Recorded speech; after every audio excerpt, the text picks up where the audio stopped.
ਸਨਮਾਨਯੋਗ ਗੁਰਬਾਣੀ ਪ੍ਰੇਮੀਓ, ਵਾਹਿਗੁਰੂ ਜੀ ਕਾ ਖਾਲਸਾ, ਵਾਹਿਗੁਰੂ ਜੀ ਕੀ ਫਤਿਹ।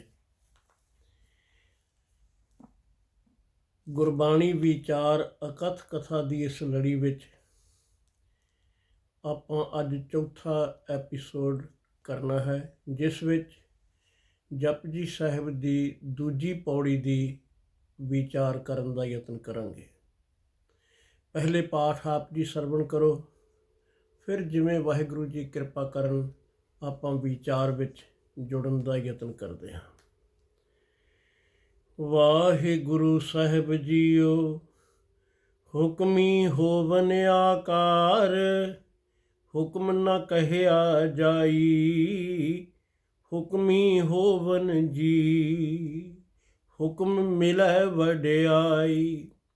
ਹੁਕਮੀ ਉਤਮ ਨੀਚ, ਹੁਕਮ ਲਿਖ ਦੁਖ ਸੁਖ ਪਾਈਐ, ਇਕ ਨਾ ਹੁਕਮੀ ਬਖਸ਼ੀਸ਼, ਇਕ ਹੁਕਮੀ ਸਦਾ ਭਵਾਈਐ। ਹੁਕਮੈ ਅੰਦਰ ਸਭ ਕੋ, ਬਾਹਰ ਹੁਕਮ ਨ ਕੋਇ, ਨਾਨਕ ਹੁਕਮੈ ਜੇ ਬੁੱਝੈ, ਤਹਉ ਮੈਂ ਕਹਿ ਨ ਕੋਇ। ਹੁਕਮੈ ਅੰਦਰ ਸਭ ਕੋ, ਬਾਹਰ ਹੁਕਮ ਨ ਕੋਇ, ਨਾਨਕ ਹੁਕਮੈ ਜੇ ਬੁੱਝੈ, ਤਹਉ ਮੈਂ ਕਹਿ ਨ ਕੋਇ। ਵਾਹਿਗੁਰੂ ਜੀ ਕਾ ਖਾਲਸਾ, ਵਾਹਿਗੁਰੂ ਜੀ ਕੀ ਫਤਿਹ। ਜਪਜੀ ਸਾਹਿਬ ਦੀ ਇਹ ਦੂਜੀ ਪੌੜੀ ਉੱਥੋਂ ਹੀ ਪ੍ਰਾਰੰਭ ਹੁੰਦੀ ਹੈ ਜਿੱਥੇ ਪਹਿਲੀ ਪੌੜੀ ਦੀ ਸਮਾਪਤੀ ਹੋਈ ਸੀ। ਹੁਕਮ ਰਜ਼ਾਈ ਚੱਲਣਾ, ਨਾਨਕ ਲਿਖਿਆ ਨਾਲ। ਰਜ਼ਾ ਵਿੱਚ ਚੱਲਣਾ ਹੀ ਹਉਮੈ ਦੀ ਦੀਵਾਰ ਨੂੰ ਤੋੜ ਕੇ, ਪਰਦੇ ਨੂੰ ਪਾੜ ਕੇ ਨਿਰੰਕਾਰ ਦੇ ਦਰ 'ਤੇ ਸਚਿਆਰ ਬਣਨ ਦਾ ਢੰਗ ਹੈ। ਹੁਕਮ ਹੈ ਕੀ? ਪਹਿਲਾਂ ਆਪਾਂ ਅੱਖਰੀ ਅਰਥ ਇਹਨਾਂ ਪੰਕਤੀਆਂ ਦੇ ਕਰ ਲਈਏ।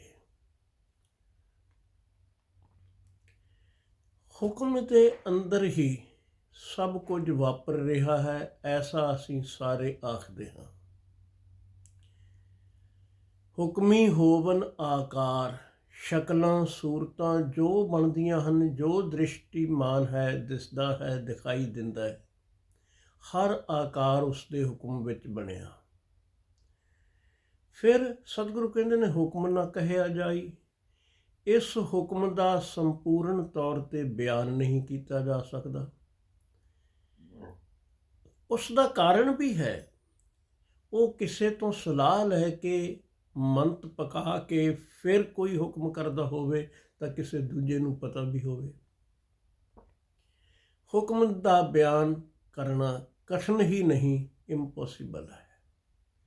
ਹੁਕਮੀ ਹੋਵਨ ਜੀ, ਕੇਵਲ ਆਕਾਰ ਹੀ ਨਹੀਂ, ਇਸ ਦੇ ਅੰਦਰ ਜਿਹੜੀ ਜਿੰਦ ਵੀ ਹੈ, ਜੀਓ ਨੇ, ਇਹ ਵੀ ਉਸੇ ਦੀ ਰਜ਼ਾ ਵਿੱਚ ਨੇ, ਪੈਦਾ ਹੋਏ ਔਰ ਜ਼ਿੰਦਗੀ ਭੋਗਦੇ। ਖੇਲ ਉਸਦਾ ਹੈ। ਹੁਕਮ ਮਿਲੈ ਵਡਿਆਈ, ਹੁਕਮ ਦੇ ਅਨੁਸਾਰ ਹੀ, ਉਹਦੀ ਆਗਿਆ ਵਿੱਚ ਹੀ, ਉਸ ਦੀ ਰਜ਼ਾ ਵਿੱਚ ਹੀ, ਚਾਹੇ ਉਸ ਇਸ ਸੰਸਾਰ ਦੀ ਵਡਿਆਈ ਹੈ, ਚਾਹੇ ਨਿਰੰਕਾਰ ਦੇ ਦਰਬਾਰ ਦੀ ਵਡਿਆਈ ਹੈ, ਇੱਥੇ ਕੋਈ ਵੇਰਵਾ ਨਹੀਂ ਪਾਇਆ ਗਿਆ। ਉਹ ਵਡਿਆਈ ਪ੍ਰਾਪਤ ਹੁੰਦੀ ਹੈ ਉਸ ਦੀ ਰਜ਼ਾ ਵਿੱਚ ਹੀ।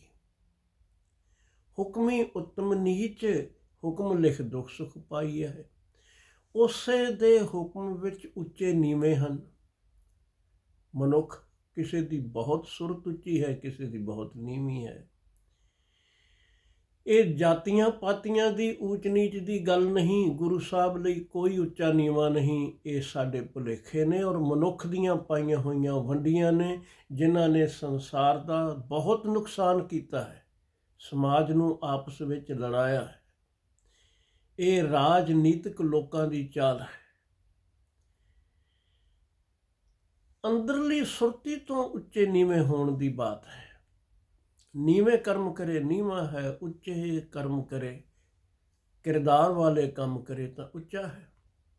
ਹੁਕਮ ਲਿਖ ਦੁੱਖ ਸੁੱਖ ਪਾਈਐ।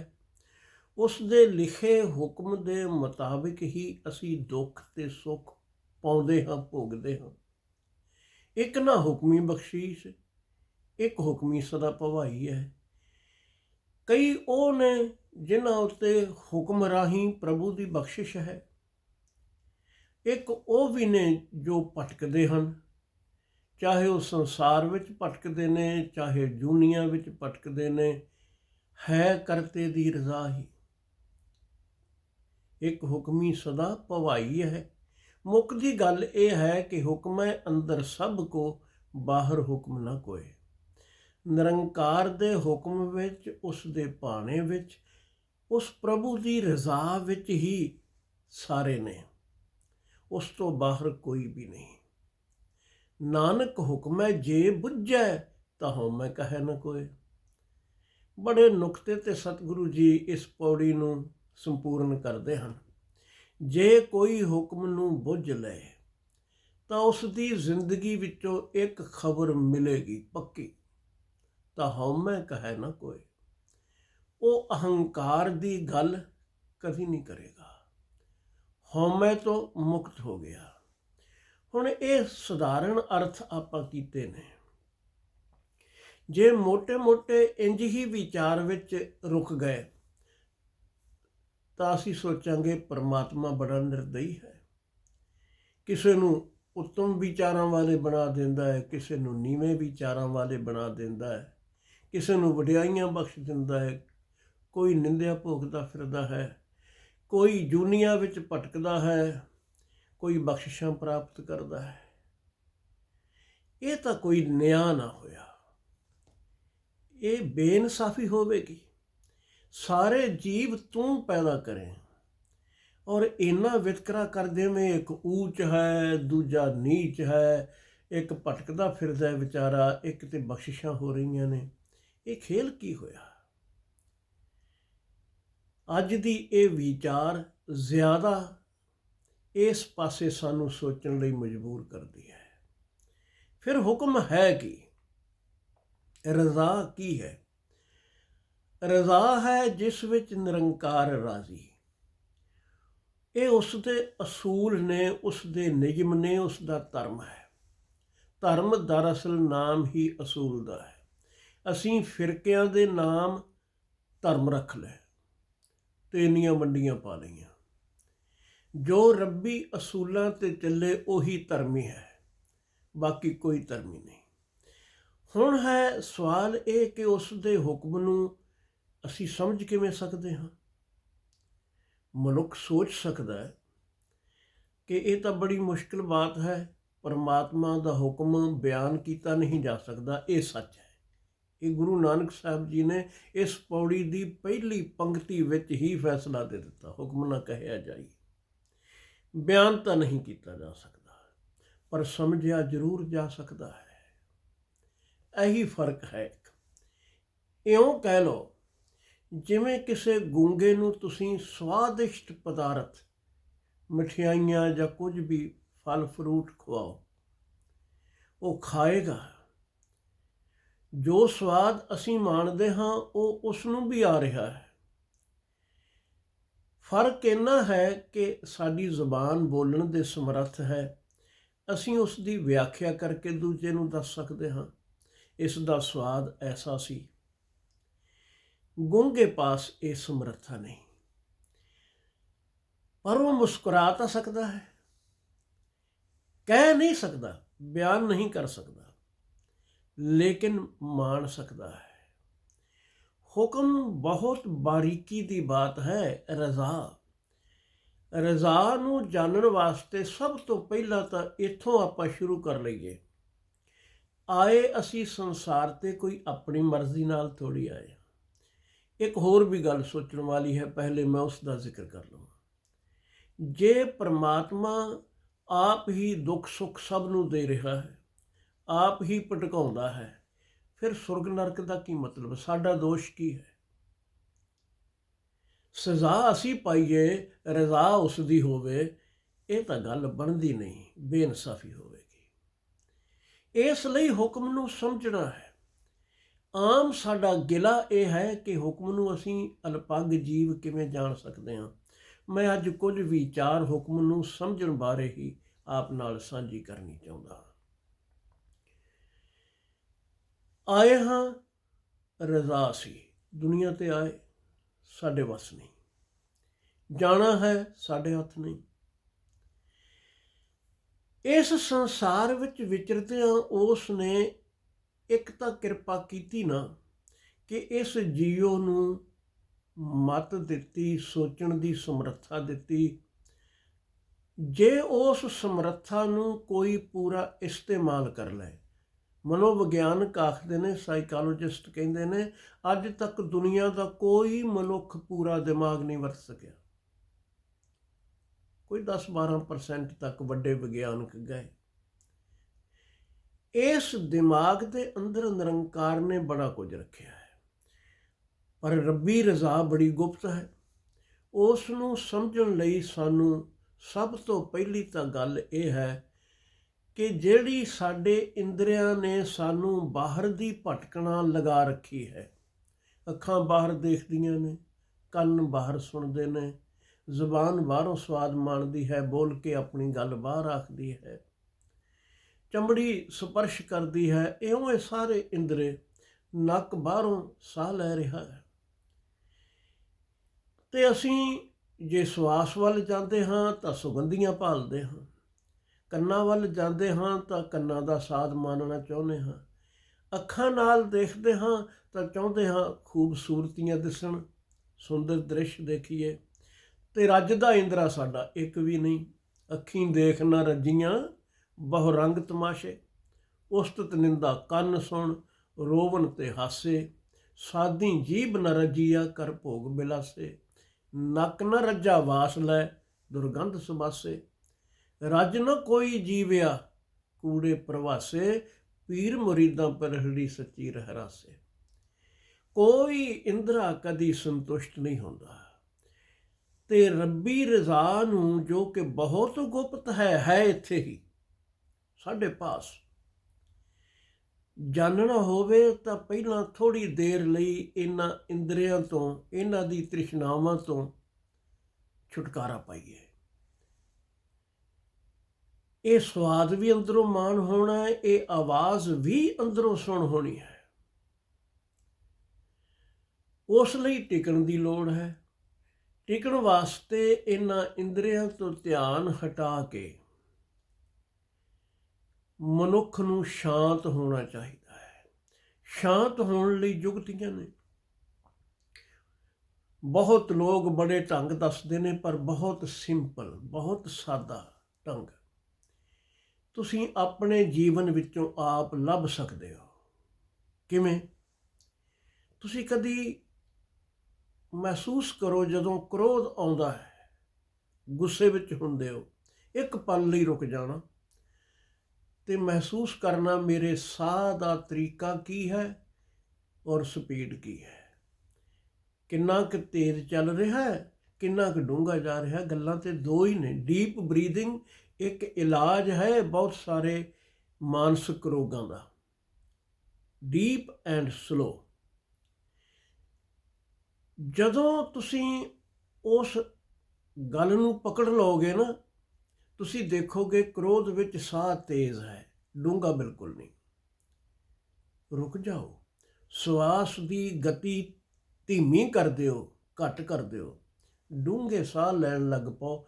ਵਿਦਿਨ 2 or 3 ਮਿੰਟਸ, 2-3 ਮਿੰਟ ਵਿੱਚ ਤੁਸੀਂ ਮਹਿਸੂਸ ਕਰੋਗੇ ਕ੍ਰੋਧ ਪਤਾ ਨਹੀਂ ਕਿੱਥੇ ਚਲਾ ਗਿਆ। ਇਸ ਦਾ ਮਤਲਬ ਹੈ ਸ਼ਾਂਤ ਹੋਣ ਲਈ ਸਵਾਸ ਬੜਾ ਸਹਿਯੋਗੀ ਹੈ। ਸਵਾਸ 'ਤੇ ਧਿਆਨ ਦੇਣਾ ਸ਼ੁਰੂ ਕਰੋ। ਬੈਠੋ, ਚੌਂਕੜਾ ਮਾਰ ਕੇ ਬੈਠੋ, ਚੇਅਰ 'ਤੇ ਬੈਠੋ, ਜਿਵੇਂ ਤੁਹਾਨੂੰ ਸਹੂਲਤ ਜਾਪੇ, ਪਰ ਉਸ ਆਰਾਮਮਈ ਬੈਠਣ ਵਿੱਚ ਧਿਆਨ ਸਵਾਸ 'ਤੇ ਲੈ ਆਓ। ਬਹੁਤ ਹੌਲੀ ਔਰ ਬਹੁਤ ਡੂੰਘੇ ਸਾਹ ਲੈਣੇ ਪ੍ਰਾਰੰਭ ਕਰ ਦਿਓ। ਹੌਲੀ ਹੌਲੀ ਸੁਰਤ ਟਿਕਣੀ ਸ਼ੁਰੂ ਹੋ ਜਾਏਗੀ। ਮਨ ਦੀ ਭਟਕਣਾ ਘਟਣੀ ਤੇ ਹੌਲੀ ਹੌਲੀ ਮਿਟਣੀ ਸ਼ੁਰੂ ਹੋ ਜਾਏਗੀ। ਸਰੀਰ ਵੀ ਸ਼ਾਂਤ, ਮਨ ਵੀ ਸ਼ਾਂਤ। ਤੇ ਇੱਥੇ ਆ ਕੇ ਹੁਣ ਅਸੀਂ ਰਜ਼ਾ ਨੂੰ ਥੋੜ੍ਹਾ ਸਮਝਣ ਦਾ ਯਤਨ ਕਰਨਾ ਹੈ। ਜਦੋਂ ਤੁਸੀਂ ਜਿੰਨੇ ਟਿਕਾਅ ਵਿੱਚ ਹੁੰਦੇ ਹੋ, ਕੁਦਰਤ ਦੇ ਓਨੇ ਹੀ ਨੇੜੇ ਹੁੰਦੇ ਹੋ, ਕੁਦਰਤ ਦੇ ਨਾਲ ਕਾਦਰ ਦੇ ਵੀ ਓਨੇ ਹੀ ਨੇੜੇ ਹੁੰਦੇ ਹੋ। ਉਹ ਕੋਈ ਦੂਰ ਥੋੜ੍ਹੀ ਹੈ, ਅੰਦਰ ਤਾਂ ਵਸਦਾ ਹੈ। ਅਸੀਂ ਅੰਦਰ ਧਿਆਨ ਨਹੀਂ ਦਿੰਦੇ, ਅੰਦਰ ਸੁਰਤ ਟਿਕਾ ਕੇ ਫਿਰ ਲੋਕਾਂ ਦੀਆਂ ਸਮੱਸਿਆਵਾਂ ਦੀ ਗੱਲ ਨਹੀਂ, ਬਾਅਦ ਵਿੱਚ ਤੁਸੀਂ ਇਹ ਵੀ ਸਮਝ ਸਕੋਗੇ ਕਿ ਹੁਕਮ ਦੀ ਤੌਹੀਨ ਇਸਨੇ ਕਿੱਥੇ ਕੀਤੀ ਤੇ ਕਿਉਂ ਇਹ ਨੁਕਸਾਨ ਹੋਇਆ। ਉਸ ਦੇ ਤਾਂ ਨਿਯਮ ਨੇ, ਰਜ਼ਾ ਹੁਕਮ ਉਸ ਦੇ ਨਿਯਮ ਨੇ। ਜਿਵੇਂ ਕੋਈ ਕੌਂਸਟੀਟਿਊਸ਼ਨ ਮਿਸ ਦਿੱਤਾ ਗਿਆ ਹੋਵੇ, ਇੱਕ ਸੰਵਿਧਾਨ ਬਣਾ ਦਿੱਤਾ ਗਿਆ ਹੋਵੇ। ਸੰਵਿਧਾਨ ਨੂੰ ਮੰਨਣ ਵਾਲਾ ਸੁੱਖ ਵਿੱਚ ਹੈ, ਜੋ ਸੰਵਿਧਾਨ ਦੇ ਉਲਟ ਚੱਲਦਾ ਹੈ ਉਹ ਸਜ਼ਾ ਪਾਉਂਦਾ ਹੈ। ਗੱਲ ਤਾਂ ਇੰਨੀ ਹੈ। ਆਪਣੇ ਜੀਵਨ ਵਿੱਚੋਂ ਲੱਭਣ ਦੀ ਕੋਸ਼ਿਸ਼ ਕਰੀਏ। ਜੇ ਦੁਖੀ ਹਾਂ ਤਾਂ ਉਸ ਦੁੱਖ ਦਾ ਕਾਰਨ ਕੀ ਹੈ? ਕਿਸੇ ਦੂਜੇ ਨੂੰ ਪੁੱਛਣ ਦੀ ਜ਼ਰੂਰਤ ਨਹੀਂ, ਜੇ ਅਸੀਂ ਅੰਦਰਲੀ ਕਿਤਾਬ ਪੜ੍ਹਨੀ ਸਿੱਖ ਲਈ। ਇਸ ਤੋਂ ਵਧੀਆ ਕਿਤਾਬ ਕਿੱਥੋਂ ਲੱਭੋਗੇ? ਆਪਣੇ ਜੀਵਨ ਨੂੰ ਆਪ ਝਾਤ ਮਾਰ ਕੇ ਦੇਖੋ, ਕੀ ਪ੍ਰਮਾਤਮਾ ਨੇ ਮੇਰੇ ਨਾਲ ਕੋਈ ਵਿਤਕਰਾ ਕੀਤਾ ਹੈ ਕਿ ਮੈਂ ਦੁਖੀ ਹਾਂ? ਮਿਸਾਲ ਦੇ ਤੌਰ ਤੇ ਸਾਹ ਦੀ ਤਕਲੀਫ ਹੋ ਗਈ ਹੈ, ਸਾਹ ਲੈਣਾ ਮੁਸ਼ਕਿਲ ਹੋ ਗਿਆ ਹੈ, ਖਾਂਸੀ ਲੱਗ ਰਹੀ ਹੈ। ਧਿਆਨ ਮਾਰ ਕੇ ਦੇਖੋ, ਇਹ ਫੇਫੜੇ ਖਰਾਬ ਕਿਤੇ ਮੈਂ ਆਪ ਹੀ ਤਾਂ ਨਹੀਂ ਕਰ ਲਏ? ਇਮਾਨਦਾਰੀ ਨਾਲ ਆਪਣੇ ਪ੍ਰਤੀ ਤਾਂ ਇਮਾਨਦਾਰ ਹੋਈਏ। ਮੈਂ ਖਾਂਦਾ ਕੀ ਹਾਂ, ਮੈਂ ਪੀਂਦਾ ਕੀ ਹਾਂ? ਕਿਧਰੇ ਇਹ ਤਾਂ ਨਹੀਂ ਕਿ ਤੰਬਾਕੂ ਨੇ ਮੇਰੇ ਫੇਫੜੇ ਗਾਲ ਛੱਡੇ ਨੇ, ਸ਼ਰਾਬ ਨੇ ਗਾਲ ਛੱਡੇ ਨੇ, ਜਾਂ ਕੋਈ ਹੋਰ ਐਸੇ ਪਦਾਰਥਾਂ ਦਾ ਸੇਵਨ ਮੈਂ ਕਰਦਾ ਹਾਂ, ਤੇਜ਼ਾਬੀ ਮਾਦਾ ਵੱਧ ਗਿਆ ਹੈ ਕਿ ਹਾਰਟ ਨੂੰ ਪ੍ਰੋਬਲਮ ਆ ਰਹੀ ਹੈ। ਨਿਰੰਕਾਰ ਨੇ ਇੰਨੀ ਵਧੀਆ ਸਰੀਰ ਦੀ ਮਸ਼ੀਨਰੀ ਸਾਨੂੰ ਦਿੱਤੀ, ਪਰ ਅਸੀਂ ਇਸ ਦੀ ਸੰਭਾਲ ਨਾ ਕਰ ਸਕੇ। ਜਿਸ ਵੇਲੇ ਧਿਆਨ ਆ ਜਾਏ, ਜਾਂ ਅਸੀਂ ਪੋਲੂਸ਼ਨ ਵਿੱਚ ਜ਼ਿਆਦਾ ਤਾਂ ਨਹੀਂ ਰਹਿੰਦੇ। ਜੇ ਪੋਲੂਸ਼ਨ ਵਿੱਚ ਰਹਿੰਦੇ ਹਾਂ ਤਾਂ ਉਸ ਨੂੰ ਫੈਲਾਉਣ ਵਾਲਾ ਕੌਣ ਹੈ? ਅਸੀਂ ਆਮ ਤੌਰ 'ਤੇ ਜਵਾਬ ਇਹ ਦਿਆਂਗੇ ਕਿ ਲੋਕ ਕੇਅਰ ਨਹੀਂ ਕਰਦੇ, ਲੋਕ ਪੋਲੂਸ਼ਨ ਫੈਲਾਉਂਦੇ ਨੇ। ਨਹੀਂ, ਅਸੀਂ ਵੀ ਲੋਕਾਂ ਵਿੱਚ ਸ਼ਾਮਲ ਹਾਂ। ਆਪਣੀ ਜ਼ਿੰਮੇਵਾਰੀ ਤਾਂ ਸਮਝ ਲਈਏ। ਮੇਰੇ ਘਰ ਵਿੱਚ ਪੋਲੂਸ਼ਨ ਵਾਲਾ ਮਾਹੌਲ ਨਹੀਂ ਹੋਵੇਗਾ, ਸਾਫ਼ ਸਵੱਛ ਹਵਾ ਮਿਲੇਗੀ, ਮੈਂ ਬੂਟੇ ਲਾਵਾਂਗਾ। ਏਅਰ ਪਿਉਰੀਫਾਇਰ ਕਿਉਂ ਨਾ ਵਰਤਣਾ ਪਵੇ, ਲਗਾਵਾਂਗਾ। ਮੇਰੇ ਸਰੀਰ ਨੂੰ ਪਿਓਰ ਏਅਰ ਦੀ ਜ਼ਰੂਰਤ ਹੈ। ਜਦੋਂ ਤੁਸੀਂ ਆਪਣੇ ਅੰਦਰ ਝਾਤ ਮਾਰੋਗੇ, ਤੁਹਾਨੂੰ ਲੱਗੇਗਾ ਕੋਈ ਨਿਯਮ ਤੋੜਿਆ ਹੈ ਰੱਬ ਦਾ। ਸਾਫ਼ ਸਵੱਛ ਹਵਾ ਸਰੀਰ ਨੂੰ ਆਕਸੀਜਨ ਚਾਹੀਦੀ ਸੀ, ਗੰਦੀ ਹਵਾ ਜਾਂਦੀ ਰਹੀ। ਇਉਂ ਹੀ ਸਾਡਾ ਭੋਜਨ ਹੈ। ਗੁਰੂ ਸਾਹਿਬ ਨੇ ਤਾਕੀਦ ਕੀਤੀ ਹੈ, ਬਾਬਾ ਹੋਰ ਖਾਣਾ ਖੁਸ਼ੀ ਖੁਆਰ, ਜਿਤ ਖਾਧੈ ਤਨ ਪੀੜੀਐ, ਮਨ ਮਹਿ ਚੱਲਹਿ ਵਿਕਾਰ। ਜਿਸ ਭੋਜਨ ਦੇ ਖਾਧਿਆਂ ਜਾਂ ਜਿਸ ਪਦਾਰਥ ਦੇ ਪੀਤਿਆਂ ਦੋ ਚੀਜ਼ਾਂ ਹੋਣ, ਪੀਣ ਤੋਂ ਬਾਅਦ ਤਾਂ ਤੁਸੀਂ ਕੁਝ ਨਹੀਂ ਕਰ ਸਕਦੇ। ਇੱਕ ਬੰਦੇ ਨੇ ਬਹੁਤ ਨਸ਼ਾ ਕਰ ਲਿਆ ਹੈ, ਸੁਰਤੀ ਖਰਾਬ ਹੋਵੇਗੀ, ਫਿਰ ਤਾਂ ਉਸ ਦੇ ਵੱਸ ਨਹੀਂ।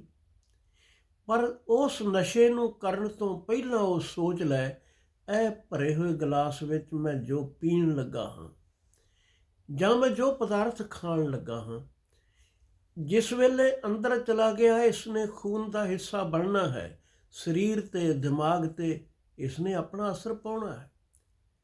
ਮੈਂ ਸੋਚਾਂ ਕਿ ਇਸ ਦੇ ਰਿਜ਼ਲਟ ਕੀ ਹੋਣਗੇ।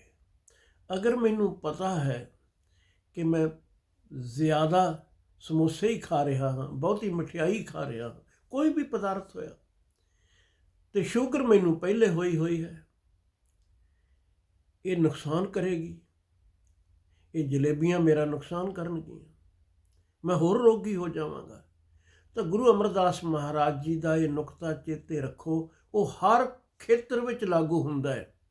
ਐਸਾ ਕੰਮ ਮੂਲੇ ਨ ਕੀਚੈ, ਜਿਤ ਅੰਤ ਪਛੋਤਾਈਐ। ਜਦੋਂ ਅਸੀਂ ਕੋਈ ਕੰਮ ਕਰਦੇ ਹਾਂ ਉਸ ਵੇਲੇ ਬੀਜ ਰਹੇ ਹਾਂ। ਸਾਡੀ ਕਮਜ਼ੋਰੀ ਇਹ ਹੈ ਕਿ ਬੀਜ ਬਹੁਤ ਛੋਟਾ ਦਿਸਦਾ ਹੈ। ਅਸੀਂ ਆਖਨੇ ਇੰਨੇ ਨਾਲ ਕੀ ਹੋਣ ਲੱਗਾ ਹੈ।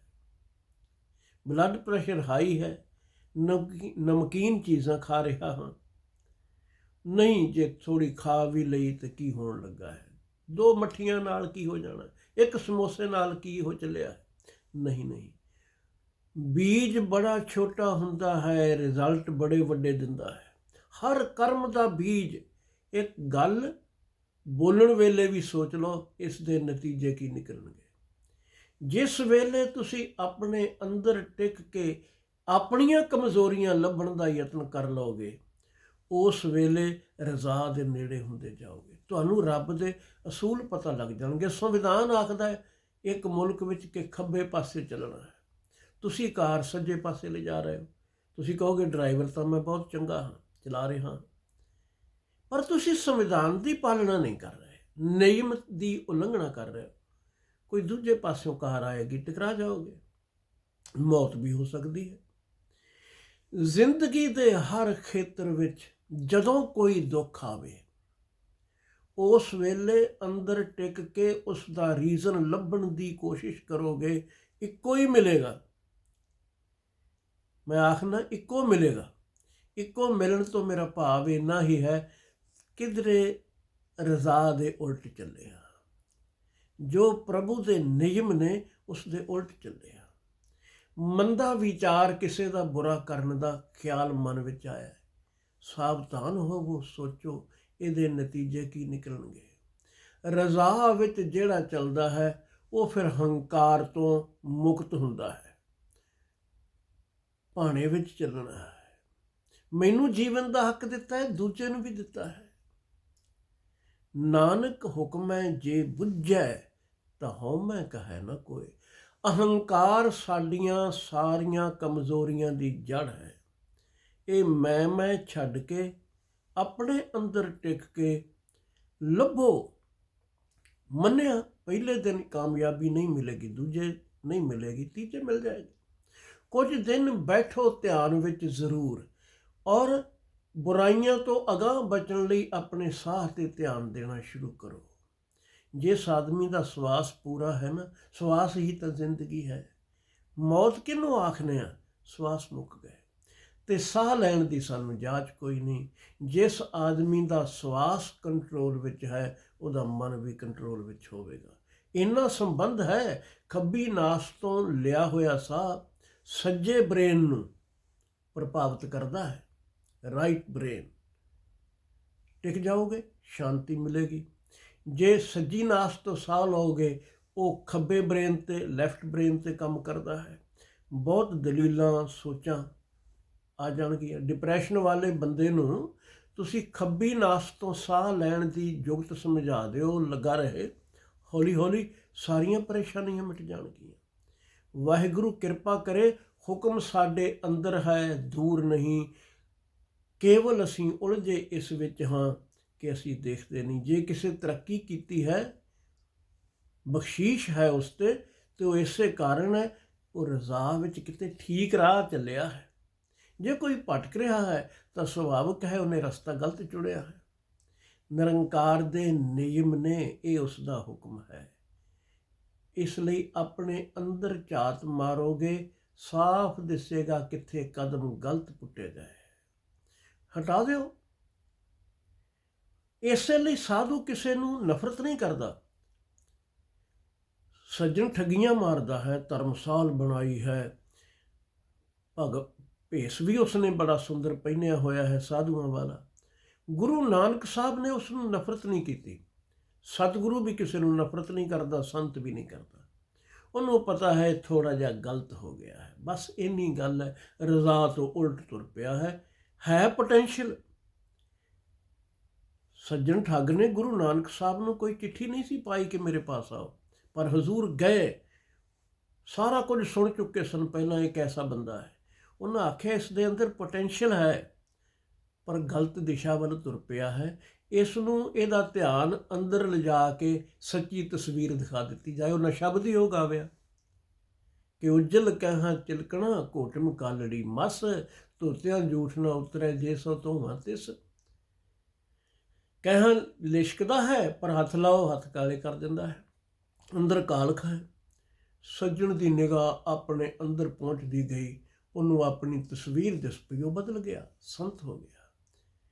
ਨਿਰੰਕਾਰ ਦੀ ਰਜ਼ਾ ਨੂੰ ਸਮਝਣ ਵਾਸਤੇ ਅੰਦਰ ਉਤਰਨ ਦੀ ਜ਼ਰੂਰਤ ਹੈ ਸਭ ਉਸ ਦੇ ਹੁਕਮ ਵਿੱਚ। ਜਦ ਅਸੀਂ ਹੁਕਮ ਅਦੁੱਲੀ ਇੱਕ ਤਰ੍ਹਾਂ ਨਾਲ ਕਰਦੇ ਹਾਂ, ਉਸ ਦੀ ਰਜ਼ਾ ਨੂੰ ਸਮਝਦੇ ਨਹੀਂ, ਨਿਯਮ ਨੂੰ ਤੋੜਦੇ ਹਾਂ, ਤਾਂ ਅਸੀਂ ਦੁਖੀ ਹੁੰਦੇ ਹਾਂ। ਵਾਹਿਗੁਰੂ ਜੀ ਕਿਰਪਾ ਕਰਨ ਅਸੀਂ ਹੁਕਮ ਨੂੰ ਸਮਝ ਸਕੀਏ, ਉਸ ਵਿੱਚ ਚੱਲ ਸਕੀਏ ਅਤੇ ਜ਼ਿੰਦਗੀ ਸਵਾਰ ਸਕੀਏ। ਅਖੀਰ ਵਿੱਚ ਰੋਜ਼ ਵਾਲੀ ਬੇਨਤੀ ਮੈਂ ਕਰਨੀ ਹੀ ਚਾਹੁੰਦਾ ਹਾਂ ਕਿ ਜਿੰਨੇ ਵੀ ਪ੍ਰਾਣੀ ਗੁਰਬਾਣੀ ਵਿਚਾਰ ਸੁਣਦੇ ਹੋ, ਆਪ ਜੀ ਕੋਈ ਕਮੈਂਟ ਦੇਣਾ ਚਾਹੋ, ਸਵਾਗਤ ਹੈ। ਲਾਈਕ ਗੁਰਬਾਣੀ ਨੂੰ ਕਰਦੇ ਹੋ, ਵਿਚਾਰ ਨੂੰ ਕਰਦੇ ਹੋ ਤਾਂ ਲਾਈਕ ਦਾ ਬਟਨ ਵੀ ਦਬਾਓ। ਇਸ ਦੇ ਨਾਲ ਨਾਲ ਪ੍ਰਚਾਰ ਵਿੱਚ ਹਿੱਸਾ ਪਾਓ। ਇਹ ਵਿਸ਼ੇਸ਼ ਬੇਨਤੀ ਹੈ ਕਿ ਸ਼ੇਅਰ ਕਰੋ ਆਪਣੇ ਸਰਕਲ ਵਿੱਚ ਸਭ ਦੇ ਨਾਲ, ਗੁਰਬਾਣੀ ਵਿਚਾਰ ਦਾ ਇਹ ਪਰਿਵਾਰ ਵੱਡਾ ਹੋ ਸਕੇ। ਸ਼ੇਅਰ ਕਰਨ ਦੇ ਨਾਲ ਨਾਲ ਚੈਨਲ ਨੂੰ ਸਬਸਕ੍ਰਾਈਬ ਵੀ ਜ਼ਰੂਰ ਕਰੋ। ਸਾਨੂੰ ਪਤਾ ਰਹਿੰਦਾ ਹੈ ਇੰਨੇ ਕੁ ਪ੍ਰਾਣੀ ਇਸ ਪਾਸੇ ਦੀ ਭਾਵਨਾ ਰੱਖਦੇ ਹਨ। ਬਸ ਇਹੀ ਬੇਨਤੀਆਂ ਨੇ, ਭੁੱਲਾਂ ਖਿਮਾ ਕਰ ਦੇਣੀਆਂ। ਅਗਲੇ ਐਪੀਸੋਡ ਵਿੱਚ ਫਿਰ ਮਿਲਾਂਗੇ। ਵਾਹਿਗੁਰੂ ਜੀ ਕਾ ਖਾਲਸਾ, ਵਾਹਿਗੁਰੂ ਜੀ ਕੀ ਫਤਿਹ।